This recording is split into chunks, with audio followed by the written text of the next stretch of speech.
சகோதரர் தீபாய்தான் அவர்களே, முன்னாள் சட்டமன்ற உறுப்பினர் அன்பிற்குரிய சகோதரர் அசோக் பாபு அவர்களே, இந்த நிகழ்வில் கலந்து கொண்டிருக்கின்ற தாமரை சொந்தங்களே, உங்கள் அத்தனை பேருக்கும் என்னுடைய முதற்கண் வணக்கத்தை நான் தெரிவித்துக் கொள்வதிலே பெரும் மகிழ்ச்சி அடைகின்றேன். நீங்க பாத்தீங்கன்னா எதிர்கட்சிகளுக்கெல்லாம் எஸ்ஐஆர் சொன்னாலே ஜரம் வருது. காங்கிரஸ் கட்சிக்கும் திராவிட முன்னேற்ற கழகத்திற்கும் மேற்கு வங்கத்தில் இருக்கின்ற திரிணாமுல் காங்கிரசுக்கும் எஸ்ஐஆர் அப்படின்னு சொன்னாலே ஒரு பயமும் ஒரு நடுக்கமும் வரும். ஏன்னு சொன்னா பொய்யான வாக்காளர்களை கொண்டு எல்லா தேர்தலிலும் வெற்றி பெற்று வந்த அந்த எதிர்கட்சிகள் இன்றைக்கு எங்கே உண்மையான வாக்காளர்கள் வாக்களித்து விட்டால் நம்முடைய வெற்றி பறிபோய்விடுமோ என்ற அச்சத்திலே அந்த எஸ்ஐஆர் திருத்தப்படியை இன்றைக்கும் அவர்கள் எதிர்த்துக் கொண்டிருக்கின்றார்கள். பல்வேறு போராட்டங்கள் வாயிலாக, நீதிமன்றங்கள் வாயிலாக இந்த எஸ்ஐஆர் திருத்தப்படி என்பது இந்த நாட்டிலே வரவே கூடாது.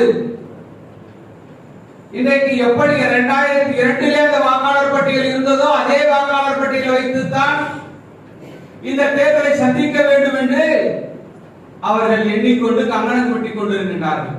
என்றால் அப்பதான் அவங்க சேர்த்த அந்த பொய்யான வாக்குகள், இறந்த வாக்குகள், ஒரு மாநிலத்திலிருந்து இன்னொரு மாநிலத்திற்கு சேர்த்த வாக்குகள், இப்படி அத்தனை வாக்குகளும் இருக்கின்ற பட்சத்தில் தான் அவருடைய வெற்றி வாய்ப்பானது எளிதாக இருக்கும் என்று அவர்கள் நம்புகிறார்கள்.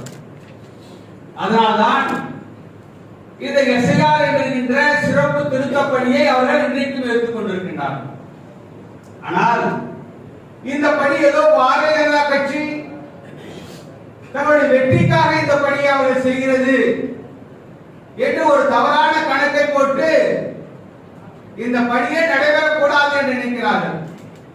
ஆனால் பாரதிய ஜனதா கட்சியை பொறுத்தவரையிலே நியாயமாகவும் நேர்மையாகவும் இந்த தேர்தல் நடைபெற வேண்டும் என்பதுதான் பாரதிய ஜனதா கட்சியுடைய தலைவருடைய நோக்கம்.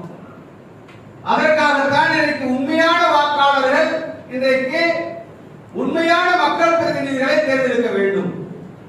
அந்த அடிப்படையிலே தான் இந்த எஸ்ஐஆர் திருத்தப்படி என்பது ஒவ்வொரு 10 ஆண்டுக்கு ஒரு முறை இன்றைக்கு தேர்தல் கமிஷனால் கொண்டு வரக்கூடிய ஒரு தொடர் நடவடிக்கை.